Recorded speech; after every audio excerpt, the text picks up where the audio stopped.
Okay, I'm joined on the telephone today by the very lovely, the very gorgeous, sorry, I'm just trying to read your writing here, Gary. Mr. Gary Wyatt. How are you doing, sir? I'm really well. Yourself? Very well, sir. Very, very well. We're talking about board games and how they've changed and how they're making a difference and how things have changed over the years. Right. And what's the most significant difference in board games? Well, I think board games have always had this ability to bring groups together and being brought out in social environments. Now, over the years, there have been many, many games. Going back to the ancient Egyptians had games. But I think board games really are a social event and a social interaction that you can't get with a mobile phone app or an internet game. They are part of the... I always found them, especially this time of year, part of the Christmas.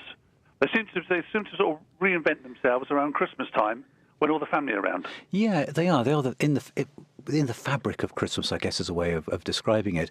But it's not just bringing new ones out. Some of the old perennials will be brought out each year, and we're lucky enough. If you look at the Amazon top sort of games at the moment, we're lucky enough to have our BrainBox range up there. But then so is Monopoly and Scrabble. They're both very, very good perennial games, and yeah, people will bring the old ones out and they will look around what is new, what's selling well, and if it's a good game, it'll become a perennial. And we're lucky in that respect that our BrainBox games are very much in that league now. I was going to say, what big differences of game manufacturers like yourself noticed with the invention of consoles?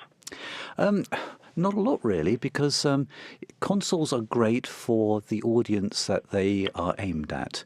And if you look at a person who's playing on a console, it's usually by themselves, and it's usually done in the privacy of their own room, and that's fine.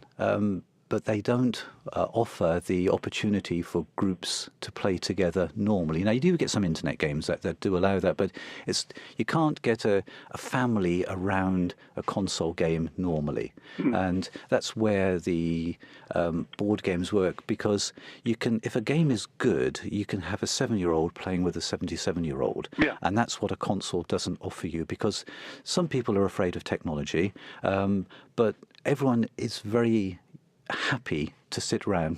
Well, not everyone, but you'd hope everyone is really happy to sit around playing a game. And if the game is good and doesn't last too long and the rules are reasonably simple and everyone has the opportunity of winning, and that's really, really important, why games are around for a long, long time. Our BrainBox games, a 7-year-old, I will probably beat the 77-year-old. And Monopoly, it's sort of a lot of luck involved in that as to who wins that one as well. And that's very, very important. Well, with Monopoly, for example, the fight starts as soon as you're trying to choose your pieces. Because if anyone tries to take over the dog, it's kicking off. Well, I like the boot, because I think I kick off better with the boot. We've all have sort of preferences, and that's what makes gaming fun, isn't it, when you talk about board games? And there's something exciting about getting a board game out of a box, putting it down on the table, everybody sort of gets comfortable, all get settled, which you don't get, as you say, with a console. Yeah, you're absolutely right, and it will always be. But games are not just for Christmas. I mean, we're very lucky that we've worked with some big people. I'll give you an example. We've done. We had an idea once. What are the best 55 inventions ever made? So we wandered down to the Science Museum, had a chat to their people out, and we came up with this game called BrainBox Inventions, and it talks about the 55 inventions. So you pick a card, and it might have, the World Wide Web. And so the card will have when it was invented, who has invented it, where it was invented, and some sort of images on it.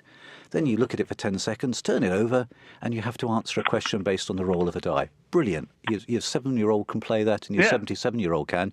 And it's just about pure visual observation. But you can do that all through the year.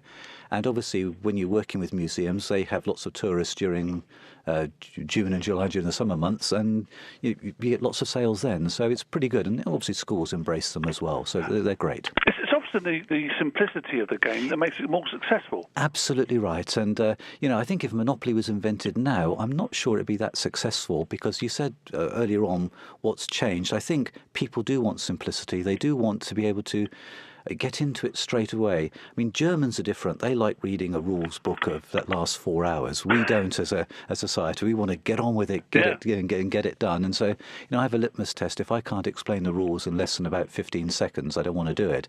And most of our games, absolutely you can. And the BrainBox, as I explained to you, I explained the game to you in probably about 10 seconds. And that's how the whole BrainBox series works. It's really good. It's good.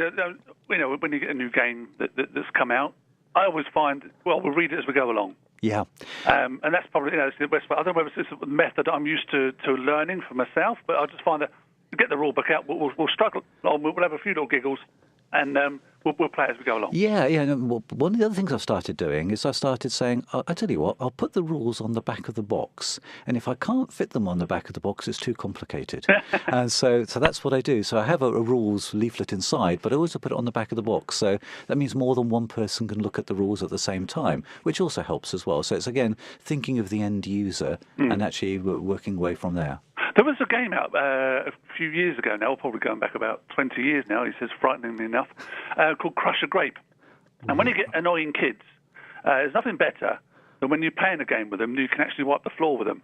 And that brings back a bit of, I don't know, the competitive dad in me, but it is good fun. Well, I look at it slightly differently there. I want everybody to have the opportunity to win, because I think if you have a game where you know who's going to win it the moment you start, I don't think it'll be brought out too many times. And so I try to make it that everybody has a great opportunity to win the game. So it's an element of luck as well as some type of skill or ability. I'll just go for it. If I don't start winning, that's it. I'll throw my dollies out the pram and I'll storm out the room. I don't care how old they are. Okay. So don't start getting me on Ludo, because we'll be here for a month. Listen, Gary, it's lovely to talk to you, my friend. Where can people find out more? Yeah, okay.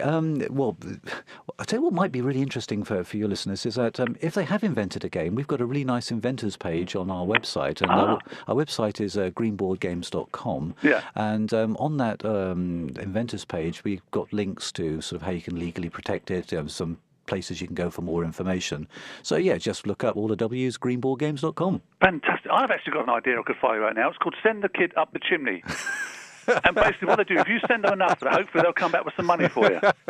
Okay.